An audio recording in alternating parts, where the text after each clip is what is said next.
I'm wearing a blazer. I'm Brooke. I'm Colette. And this is Midlife Mutiny. And this is Colette's blazer. I'm doing a clean out of my closet, and I used to wear blazers all the time because I thought if you were a writer, you wore a blazer. So I had a lot of blazers. But now I'm trying to minimize, so I'm giving away all my blazers, but I really like... This could be the most old lady boring conversation ever. I'm just thinking like, I'm a doctor because I wear this white coat. There you go. I've made it happen. Actually, Hannah gave me her white doctor coat, and sometimes I wear it and I pretend that I'm Dr. Friedman. I know, because you have costumes. Yeah. She does have costumes. I do. Hi, welcome to Midlife Mutiny. Hi. Welcome back. We're going to talk about writing plays. Yes. We both started as playwrights. There's so many famous playwrights who are now working in TV, you guys, because writing plays is all about dialogue and characters. So... Name 3. I don't know any. Really? John Logan. He wrote Red, that Fred starred in. Okay. And he's also, he wrote like the last 3 James Bond movies, and he's written so many things. Jane Anderson, one of my favorite playwrights, did The Wife with Glenn Close. And Yasmin Reza, who did God of Carnage, that James Gandolfini was one of his... Jenica saw it. Yeah. So and then half of the writers on This Is Us were playwrights. I don't know how to say her name, but what that connection was. Because it's story driven, character driven, you don't need big, green screen explosion blow ups. It's just story driven. I mean, we both started that way. Yeah, I know. I'm not a very good student in remembering names and studying. That's why we're good writing partners, because I am. There you go. So that's why I asked. So everyone, everyone moves to Hollywood to write a screenplay, which is great. Your waiter will have a screenplay, your Uber driver will have a screenplay, but not everyone has a play. And one of the advantages of having a play is that what we both did is, if you write a film, then you send it around and, you hope someone makes it, or you raise money and make it yourself. But a play is very easy to produce. So you get to kind of put your own work up on its feet and see how it goes. Like, what hindsight was yours? My first produced credit was out of a play.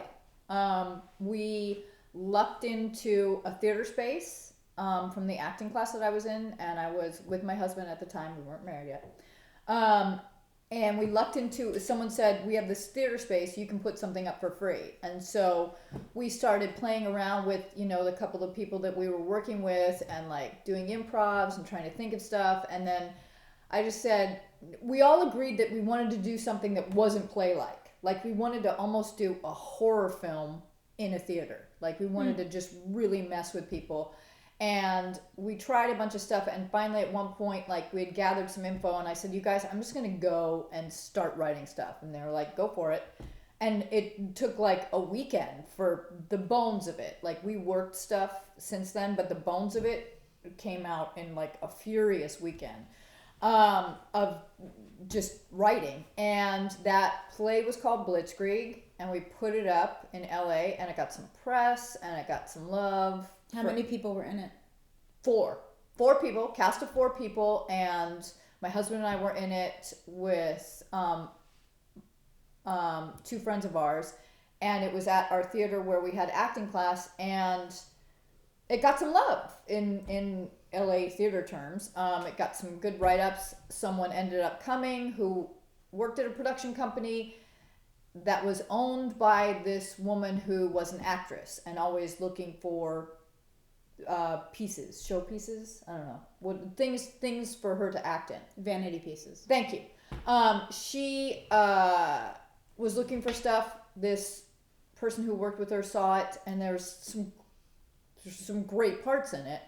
And it was this kick-ass piece, and of course, because I wrote it like a movie in a theater, they were drawn to it. She brought me in. I wrote it in a screenplay form for them and went through rewrites with them. I sold it for ridiculously low money because I was pregnant, and it was released as Hindsight, but long story short, it is my first produced credit.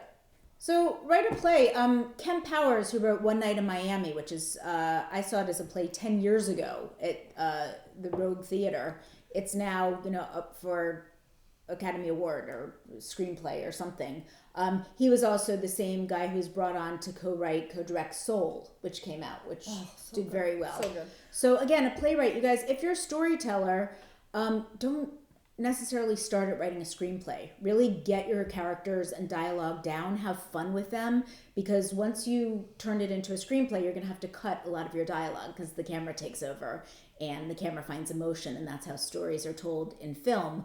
But in plays, it's the words. So we challenge you to write a play. Put in the comments, maybe a log line of a play you're interested in doing. And something that Adam Gascoigne always told me, which is some of the best advice I've ever been given, is think of location first. Think of a single location, because it's so much easier to produce that way.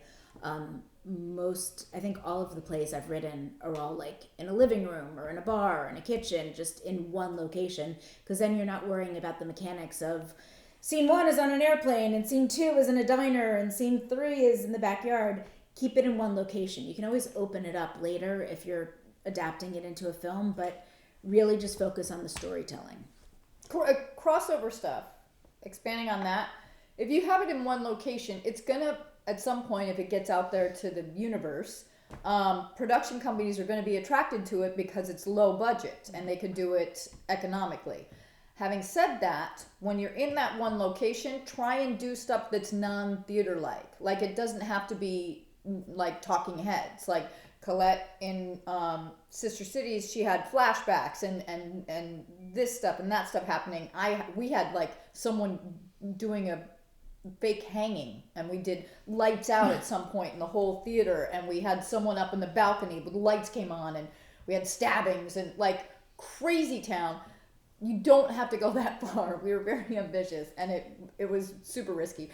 But so while you're writing your play, think also about movies, and while you're writing your movies, think also about plays. Like they can translate, and they will appeal to both arenas. But a play, like Colette was saying, might be more attractive. Like, it's hard to get in the door with a movie. Everybody's got a movie right now. If someone looks at a play and you can find a place when, this whole pandemic thing is over, if you can find some place, they're always looking for stuff to put up. Theater companies and actors and actresses are always looking for plays to put up. And if you have something that kind of stands out and that's kind of cool for an actor or actress to do, you're in, and you have a showcase for your work. It's not as hard to get as a movie deal. I mean, obviously. So on the one hand, if you write a short film, it might be easy to shoot on your iPhone as a concept piece, but please consider every avenue of writing, because a play, like randomly someone came in to see my play, and it was my first screenplay credit. So don't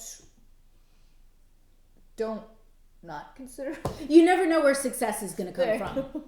That was my favorite thing actually about La La Land, which I had issues with, is that she's doing a one-woman show. 6 people were in the audience and one was a casting director. Right. So, which was, obviously it's a movie, it's a metaphor, blah, blah, blah, but you never know who's going to see your stuff. And if you put on a play, there's more of a chance that someone's going to bring, their boyfriend, and their boyfriend just happens to be, a young exec at a studio. You never know. So that's why you should write a play. It's a great form of storytelling, and it's pretty easy to put on, and it allows you to really focus on dialogue and characters, which are the building blocks of all storytelling. And occasionally make those dialogue and characters explode. It's so hard to get people to sit through a talking head, like just sit and talk. Kind of like, you better have Alfred Molina or somebody famous in something if they're just going to sit there and talk. If it's one of those pieces, just start with something that's going to set your play apart from other plays, and something that you're passionate about. Like pick something you really want to talk about, because you're going to be in bed, like filmmaking, with this story for a long, long time. Yeah. So that's why you should write a play. Please. I'm Colette. I'm Brooke. And this is Midlife Mutiny. shit up.